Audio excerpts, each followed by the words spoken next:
Hey guys, what's going on? It is Ash here, hoping this video finds you doing well today. Today I have a really special video. We're going to play the last 20-30 minutes or so of this tournament. It's going to be a little bit of a longer episode, and we're going to review some of these awesome decks that a lot of the top players have been playing. So today's tournament is actually a little bit bigger than my average daily Twitter tournaments, 200 player tournament, and there's a lot of good players in this tournament. So I've actually been playing the first half, but I'm going to take a short break here. Maybe we'll end up copying some of the decks that some of these guys are using, but my main philosophy behind today's video is going to be to share with you guys the absolute dominance right now of these bowler giant slash lumberjack decks. So all these decks that we're going to review today are probably going to include the giant and possibly either the bowler or the lumberjack, one of those two combinations, because those decks are so strong right now in the game. It seems like every tournament I enter in,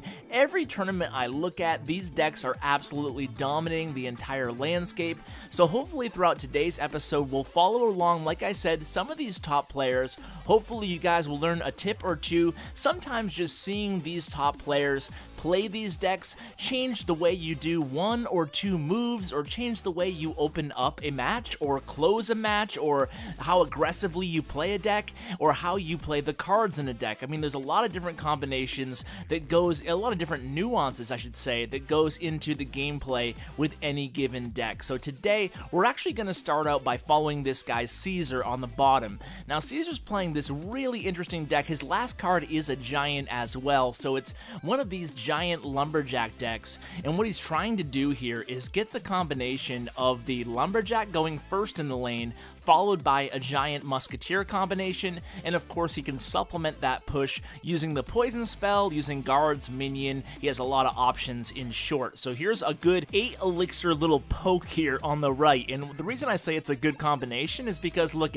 he has the zap spell up, and by sending the 3 minions with the giant there, the giant's only going to take about 50% damage at the very most. And although the P.E.K.K.A. did get a couple hits in, look at this, he's able to convert this into an offensive tower gain on his end. So when you're playing a giant and you know your opponent has an inferno tower, it's always a smart move to wait until you have at least the 7 or 8 elixir buildup. That way you can drop the giant in combination with, as you saw there by Caesar, minions, or you can also use obviously goblins, basically any troop that's not going to disappear. Like, you wouldn't want to use fire spirits because you need to count on those inferno tower beams to lock onto another unit besides your giant just for a split second, give you a little bit extra time, then you can drop the zap spell and move on from there. So obviously that time he didn't have zap up, but you can see he's still going to convert it to a decent amount of tower damage, and then he goes ahead and puts the giant down. He's probably going to get this left tower there. Obviously another pretty obvious tip here when you're using a giant deck is,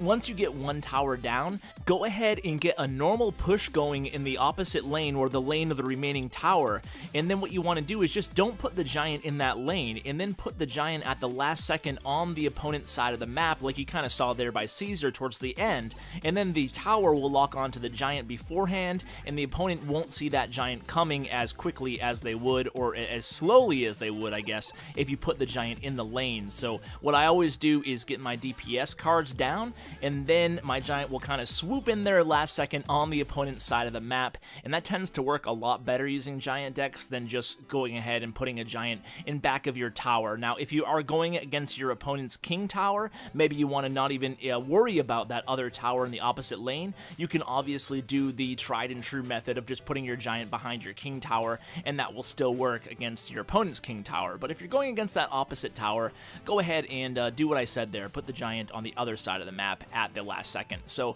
again, we're going to go ahead and watch a match by Caesar here, and if I'm not mistaken, this guy on the top, Patrick, is playing a Lava Hound deck, but don't quote me on that. We'll have to wait and see, but I could have sworn he was using a Lava Hound deck from my earlier matches. One thing I always do, and I actually included this in my tournament tips video, is if in the second half of the tournament, obviously this makes no sense early on, but in the second half of the tournament, if I'm up near the top of the leaderboard, I'll just make a quick note, I'll have a piece of paper handy or whatever, an iPhone, and put it in the notes. I just want to make a note of what decks the top players are playing. That way, if I get matched up with them, I can have that little edge where I already know what type of deck they're playing going into the match just by simply looking at their name and seeing what I've jotted down previously. So I do remember that Patrick was playing a Lava Hound deck, and that is, I guarantee you, that is his last card, and there it is. So the Lava Hound, this is an interesting deck that he's playing here, an interesting Lava Hound miner deck. So maybe if you guys are looking for a good Lava Hound deck, you might want to give that one a shot. And I should take a moment to mention that the entire video won't be on this one deck here by Caesar. So, oh, look at that, he got his King Tower activated. That's 2 matches in a row, actually, by Caesar, that his King Tower has been activated by the opponent. That is not good for Patrick. And I remember Patrick being a pretty good player, too, so that was obviously just an inadvertent mistake there by him. Now, that's why when you know your opponent is playing the miner, that's why you put your pumps in front of your King Tower to start out the match, just in hopes that their miner will take down your elixir collector if you don't have the defense for it, and then they'll target your King Tower. And that obviously, this early into a match, well, as early as it was when his King Tower was activated, that actually gives you a really big leg up for the rest of the match here. So look at this combination here in the left right now, guys. Let's go ahead and zoom in real quick here, and this is what I'm talking about. You have the Giant, the Lumberjack, and the Musketeer, but that Lumberjack is supposed to get in front there. You can see it didn't really work out, but you want your Lumberjack to die first, and the Musketeer, of course, got held up by that Lava Hound, so definitely not textbook per se. But one thing I did want to mention is obviously that is the big combination. You have to time it just right if you want that Lumberjack to run ahead of your Giant in the lane to make sure that he dies first, and hopefully your Giant is close to full hit points still, and then he's going to be eating that rage as he totally pounds away the tower. So that's the combination that Caesar's looking for here, and you can see that, hey, even if you're a little bit early or a little bit late on your Lumberjack, well, specifically a little bit late on the Lumberjack, things can actually still work out, because sometimes your opponent's going to put down, say, Barbarians on your Lumberjack, which is behind the Giant. So if your opponent does that, things will actually still work out beautifully in that circumstance, because obviously your Lumberjack's going to die, but at that time, your Giant will already be on the tower, eating up that rage spell, totally slamming into that tower, and a Giant on rage is way more powerful than a lot of people think he is. So this is a good timing here. Look at this Lumberjack just kind of riding behind this Giant. Wow, that's actually kind of funny. I love when the troops get stuck behind another troop, but you can see here, it doesn't really matter. This is what I was talking about. The opponent uses Minion Horde on the Lumberjack, so the Giant is still going to benefit from that rage spell. He gets only 1 hit in, so it's really, again, kind of a stymied attempt at that combination there, but you can see the idea behind it. Actually, Patrick has a pretty good deck to counter what Caesar's trying to do here, and luckily for Caesar, that King Tower has been helping out against those Minion Hordes and against the Lava Hounds, and of course against the pups as well here, so he has that advantage really paying off a lot. Now, even the Musketeer can actually do work under the rage spell, so what you can see right now here is there's not even a Giant involved, just a couple Musketeers behind that one Lumberjack there. So if the Lava Hound wasn't played, and of course it was, again, really a bad example of how this deck's supposed to work here, but you can see the Giant, it looks like he's going to finish the job right now here. You can sneak that Giant underneath the Lava Hound. Obviously, you can sneak any ground targeting unit underneath the Lava Hound, excuse me, and still have success that way. So it didn't work out exactly how he drew it up, but Caesar still got the win there. So I might stick around for one more match by Caesar, but let's take a quick look into some of these other matches just to see what people are playing here. Now, Wiso actually won a previous tournament. He's a winner in the past, and it looks like he's playing a Lumberjack deck as well, but we're kind of halfway through that match. Let's try to pick up on a match from the beginning here. So again, Caesar's in a match here, and this will be the last match that we watch Caesar, and then we'll just kind of switch around after that. So this time, let's see how he starts out a match, see how aggressive he is out the gate, and see if he makes any changes from the previous 2 matches. So he's going against this bowler deck. This is actually pretty interesting here, because this is exactly the other type of deck that I wanted to cover in today's video. So it looks like Tin here is playing the Bowler Giant Musketeer deck, and coincidentally, this is my other really favorite deck going right now. I've been playing this myself, and I've been making a few tweaks here and there. My personal variation, I removed that Elixir Collector from this deck, and I've added in Fire Spirits in that spot. It actually actually brings the deck cost to around 3.4, I want to say. And to me, 3.4, I'm comfortable going in with a deck that cheap in terms of average elixir cost, where I don't need to necessarily have an elixir pump to gain the advantage or help make the deck run. Instead, I can cycle both the Ice Spirit and the Fire Spirit. But enough about what I'm playing. Let's kind of focus on Tin's deck and see how he plays it against what we already know to be Caesar's deck and strategy. So this is the combination that Caesar wants here. He has the Lumberjack, he has the Giant, he has the Musketeer. Lumberjack dies. The Giant doesn't really make it to the... Okay, he does make it to the tower. He gets a few hits in there. I guess we'll take that, but the problem is that Giant's going to get a lot more damage done to Caesar's tower than he was able to do to Tin's tower there. So 4 or 5 hits from that Giant, and it's kind of a stalemate there. But look at this. There's 2 elixir pumps on the board for Tin, and now, hey, I'm going to eat my words. There's 2 elixir pumps on the board for Caesar. But the big difference is, obviously, Tin is full on elixir, and Caesar is at a disadvantage right now. So let's see how Caesar plays this one. Not sure I love this Giant play by Caesar here. Of course, he probably has no way to know that Tin's sitting on a 100% full elixir hand right now, and now he drops the Lumberjack, and he has the Bowler and the Musketeer coming up from the rear. So let's see how he plays this here, though. He's getting a lot of damage done by that King Tower, and look at this. Just as I mentioned, guys, the Giant played by Caesar there was a little bit of a mistake in hindsight there. Obviously, the Giant dies before he even gets to the tower, and he does nothing defensively and nothing to distract Tin's Giant coming his way. So now we're going to see a little push here from Caesar. He has the Giant, the Guards, and the Musketeer going against the Bowler there, but there's a lot of damage left to be done to that tower, and there's not enough time left. 5 seconds left. It looks like Tin's going to pick this one up, guys, and what do you say? Let's kind of switch right over to Tin's deck and see how he's playing this deck and see what kind of success he has. Let's first see where he stands in the overall standing. Oh, look at that. I didn't even realize he was that high. So Tin is number 1 right now. So this is his deck, guys, if you want to copy it. If you don't have the Lumberjack or the if you don't have the Lumberjack, I was going to say if it's not leveled up, but obviously tournament standards are level 1, so that does not apply. But if you don't have a Lumberjack and you do want to still play a deck like this, you can easily substitute the Lumberjack for all kinds of cards. The simplest to have the same type of utility would be a Rage Spell, so you could just wait for your perfect moment and use the Rage Spell in a similar fashion that you would use, or a similar area that you would use the Lumberjack in support of the Giant and Musketeer combination.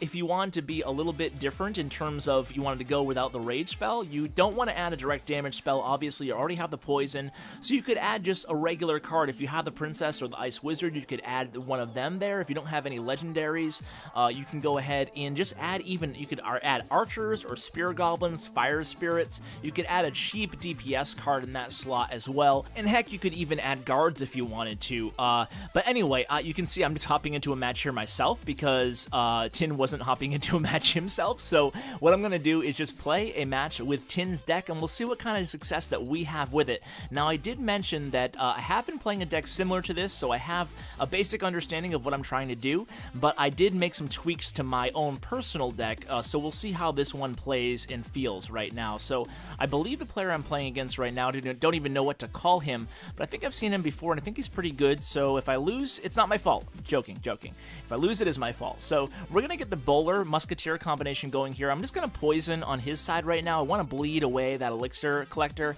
and we'll be able to kill his Giant here. So obviously, trying to play a little bit defensively right now, and then we'll try to turn this into something offensively after we counter his Giant and his Lumberjack. So I'm going to sneak this Giant in right here, and I think he should have about 3 or 4 Elixir right now, if my math is correct, kind of ballparking it here. That was actually a good guard play on his part, but look at this. I'm going to have my Lumberjack on his mini pick. I think my Lumberjack should kill him. He does, and look at this. This is definitely going to take down this left tower. And, I mean, I hate to make it look that easy, and he says, wow, well played, and the truth is he didn't even make any big major mistakes, but when you take a deck like this, and you're able to turn a defensive stop using the Bowler and the Musketeer into an offensive push, it just becomes really, really lethal when you drop that giant in front of the bowler and the musketeer, as you saw that I did, and then I still had enough elixir to also get my lumberjack in. So I'm going to play the lumberjack way back here, and he should run all the way up to this giant right now, and hopefully right in front of him. Now, I may have played him a little bit too far back. It looks like he's going to get stuck here behind the fatties, and but look, he played a giant there, and that was interesting because that's going to allow me to do a lot of damage with my giant. I also dropped the poison spell on the elixir collector, as well as those guards that were eating away at my giant, and I'm able to still play defense as well here with my musketeer. Now, he's probably going to get a few hits on my tower here, maybe. He has the miner down as well, so it looks like he's going to get a hit or two in with this mini P.E.K.K.A. Not the end of the world here. I already have a lot of damage done to his right tower as well, so at this point in the match, as long as I don't screw anything up majorly, it looks like a pretty textbook win using this bowler giant deck for yours truly. So there's my second tower. Now it's time to just kind of play defense. I have 30 seconds left, so maybe we'll get a really slow push going here. Probably don't have time to take out the king tower for the 3 crown.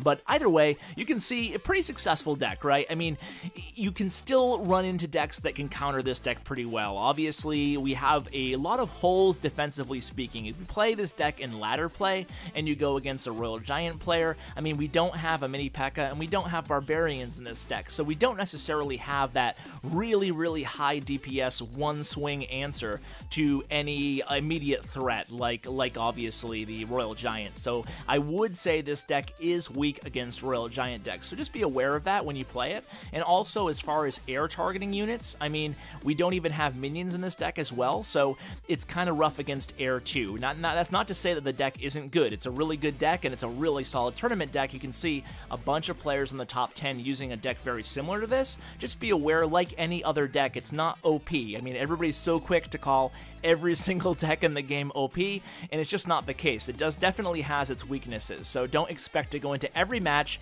being on equal playing field with every other deck. So now we're gonna kind of stick with Tin for a little bit because he seemed to be a pretty good player using this deck that was we just had success with, so let's see what he can do with it. And hey, he's in first place, so we know he has a chance at winning, and we're gonna be seeing this tournament through till the very end. So hey, maybe we'll create some sort of an emotional attachment to good old Tin here. You can see he's a little bit sad right now. He's going against a deck that is very similar to his. Now, Deuces has a deck that's a little bit more versatile defensively speaking, so I would say that Tin's deck is a good variation for being very strong offensively, and then Deuces is a good bowler giant deck for being a little bit more conservative in terms of an even balance offense and defensively.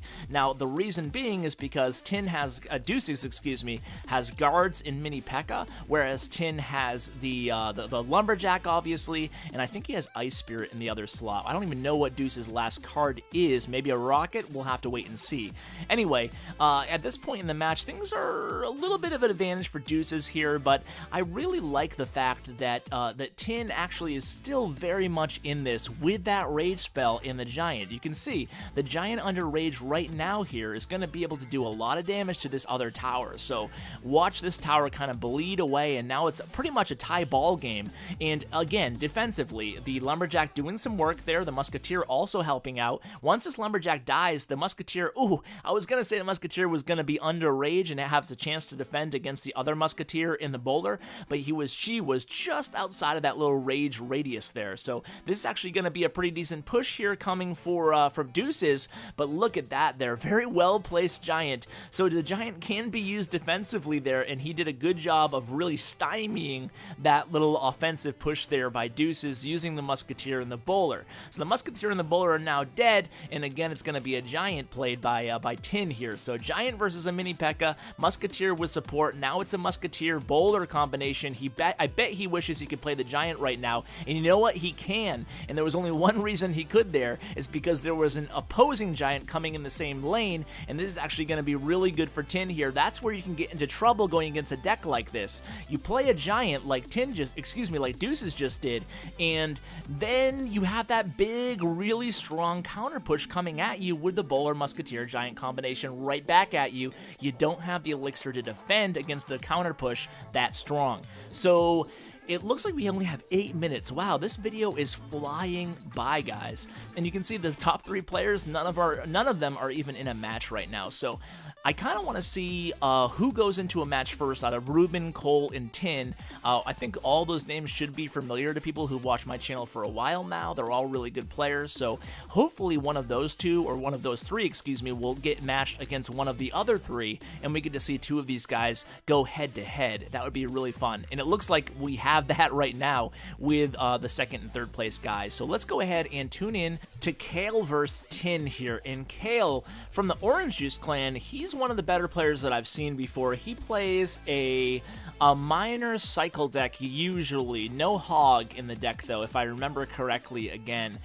This time Tin's going to go ahead and play some good defense in that left lane using the Lumberjack all by himself to counter that quick little offensive spurt there using a mini P.E.K.K.A, Goblins, and Ice Spirit, I believe. Oh, it does look like he used the Zap spell as well. I kind of missed that there.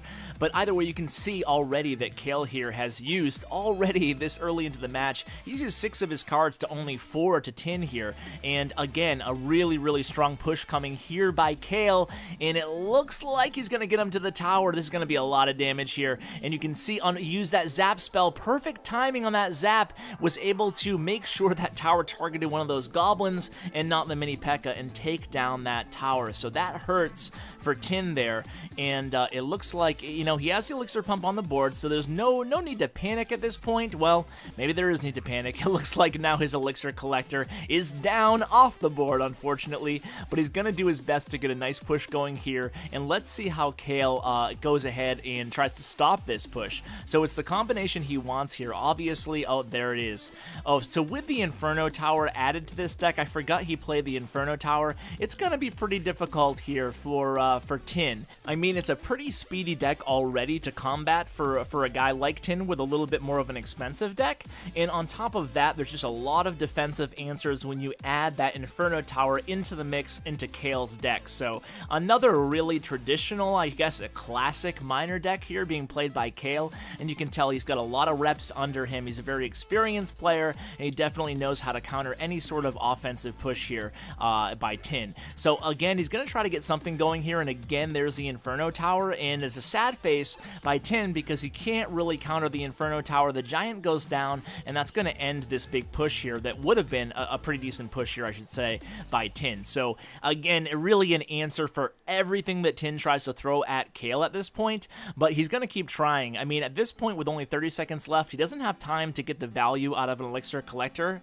so he's going to have to just resolve to do the best push he can possibly come up with, but you can see things already going bad with the Inferno Tower already being placed on the board. A pretty good Ice Spirit there, but it's going to be a little bit too little too late, it looks like, because the Giant is going to, in fact, go down here. Oh no, it looks like the Giant has survived, and if the mini P.E.K.K.A can die right now, he might be able to get this, guys, believe it or not. Oh, look at that log.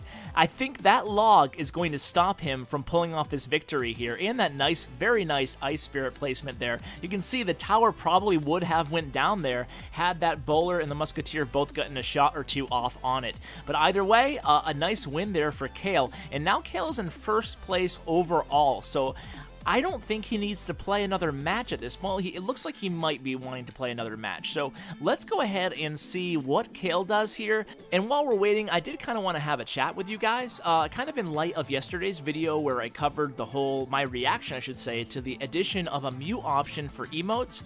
I kind of wanted to mention the other things that the Clash Royale team had previously said they would never add to the game, and maybe they would actually change one of these things. But let me quickly go down the list and talk about what I think would be good and what I think is a good idea. These are the things they have technically ruled out. So these are things that they have no intentions of ever adding to the game. One is more chest slots. Number 2 is the ability to trash chests. Number 3 is to merge chests. Number 4 is adding a win rate percentage onto a player's profile.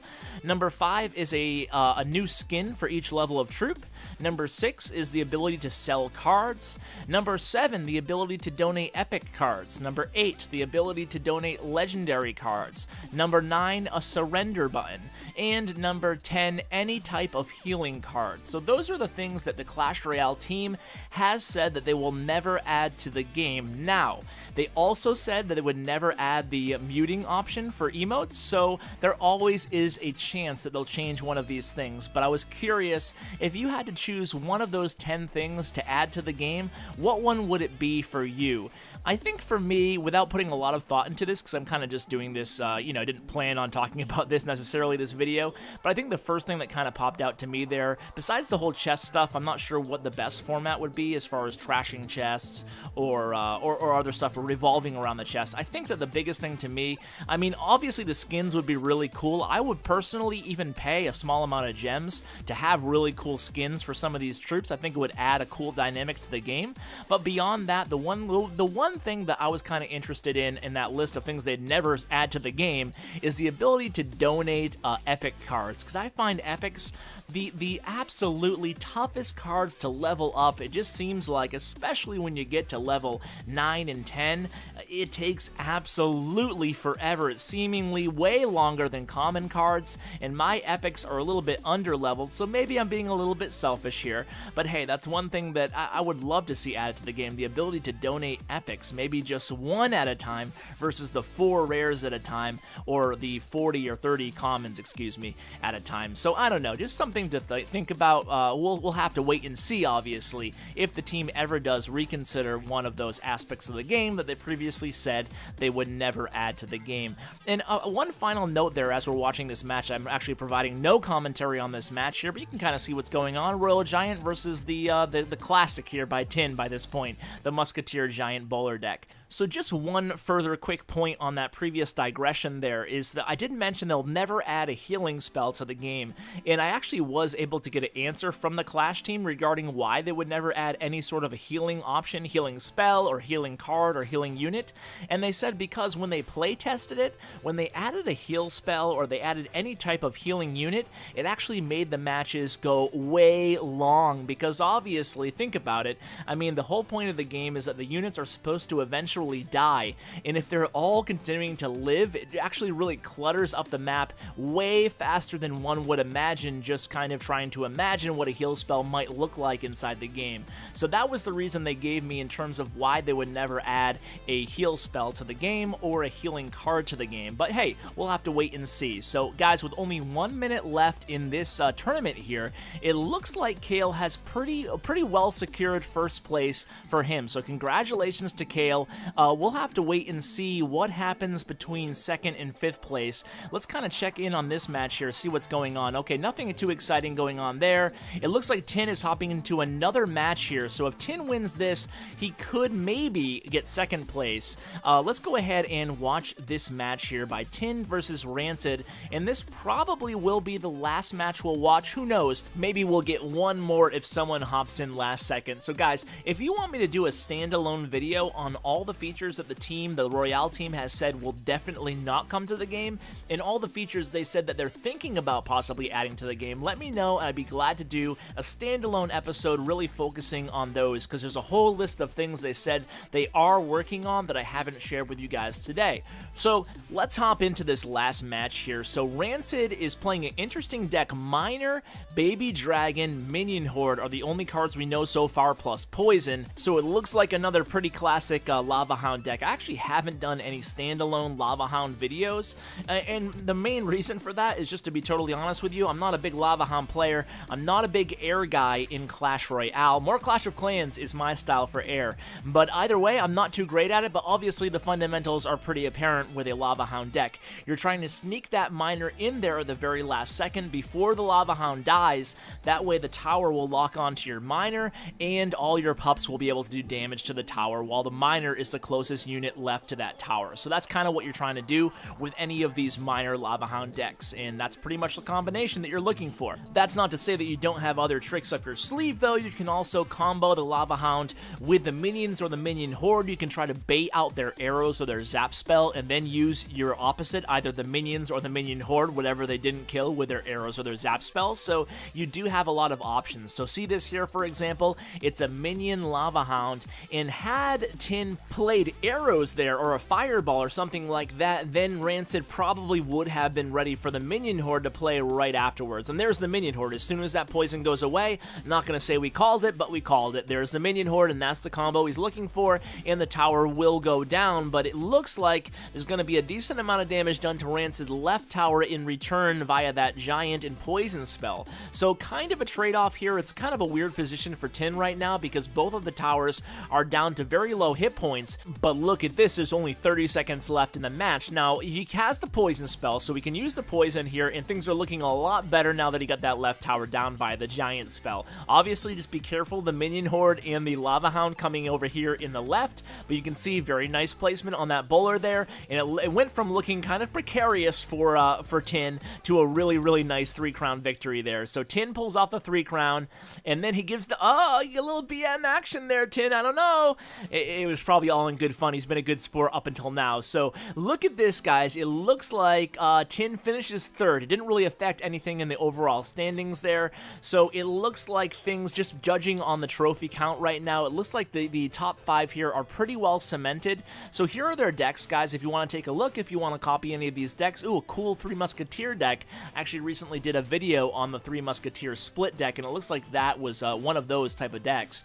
And here, obviously, we know that deck. Let's look at Dylan. It's been a while since we've seen Dylan. He's playing an interesting, look at this deck. This is very interesting. I wish we had caught one of these matches. Dylan's a very good player as well. And then more bowler action here with a log. A lot of new type meta decks. It's really cool to see the meta finally changing a little bit at the top game. Obviously, Giants still ruling the day. But other than that, you're seeing some different combinations in these decks with the Giants. So that's good to see. And guys, it looks like that's going to do it for today's tournament. Oh, let's watch this last match here, guys. So it's going to be Rubens versus FTM here, and we are 2 minutes left in overtime, 35 people watching, so obviously everybody kind of waiting for this match. So this is one of those matches where you're like, okay, I'm watching it because I want to see what place I finished in, actually, not because I care so much about the match. But either way, we care about the match, the viewers at home here, and Rubens is a very good player. So let's see. I'm rooting for Rubens. I don't know about you guys, but let's hope that he can pull off this victory here. There's a lot of damage already done to that tower. He has another bowler deck. This one's interesting. It's a bowler minor log deck. Very cool deck. I wish we had seen more action with this deck here, but you can see that he has that tower almost down at this point. Almost down, very close. All he needs to do is get that princess and the bowler onto that tower, and he's got it, but oh, the log hurts him a lot, taking out his princess. He gets the miner on the tower. This might do it here, but I think the guards might take him down. They do. Okay, now a log on the tower. Now, obviously, in Rubens' deck here, he doesn't have that poison spell, but all he needs is one hit, so it's GG. Finally, it's GG here for Rubens. It was a good match, though, obviously, going almost 4 minutes. That was a nice match to end out this tournament. So, guys, I hope you enjoyed this longer episode. Huge shout out to making it all the way till the end. I really appreciate you taking the time out of your day to hang out with me. And, guys, I hope you enjoyed some of these giant decks. Good luck with the Giants. Obviously, they're one of the most dominant cards in the game. Hope you have a lot of success with them, guys. And thanks, as always. Take care, guys.